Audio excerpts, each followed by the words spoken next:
If you're trying to forgive someone but just can't seem to get past it, it can be so frustrating. It's like you forgive them once and then all of a sudden it comes up a little bit later and you just can't seem to get it out of your head. Well, let me introduce you to something called the forgiveness cycle. The first step of the cycle is Then the second step is to identify what they've taken from you. This is actually the most important and often the most challenging, because everyone who needs forgiveness, we feel like they've taken something from us. Maybe it's your reputation or maybe it's a future, whatever it is, identify it. Then the third step is to simply cancel the debt. Whatever debt it is they owe you, write it off. And then the fourth thing is dismiss the case. So every time you're tempted to bring it up, you can remind yourself, hey, I've actually canceled this debt. I don't need to bring it up again. Run the intro.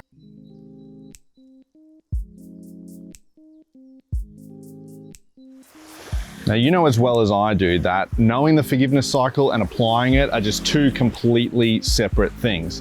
And I think one of the reasons is because there's so much confusion around what forgiveness actually is and what does it actually look like? What are we supposed to do?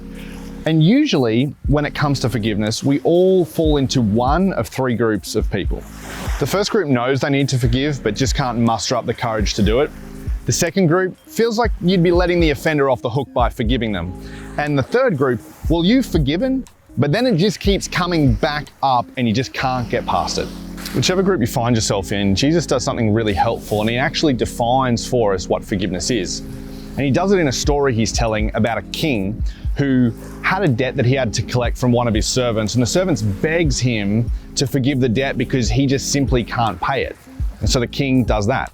He cancels the debt. And that's what forgiveness is. It's that simple. It's a decision to cancel a debt. It's so simple, right? But it's often so easily missed because when someone hurts you, really it feels like they've taken something from you. If someone gossips about you, it feels like they've taken your reputation. If someone cheats on you, it feels like they've taken your emotional security away.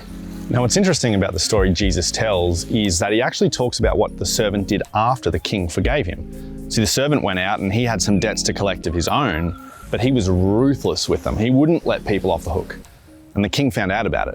And the king brings the servant back and throws him in jail until he's able to pay the debt. And we might look at that and kind of be like, well, that's a little harsh, isn't it? But the reality is Jesus is highlighting this idea that, our pain is not a trophy to show off. It's not something to brag about. And in fact, the consequences of when we fail to forgive is actually like poison to our soul.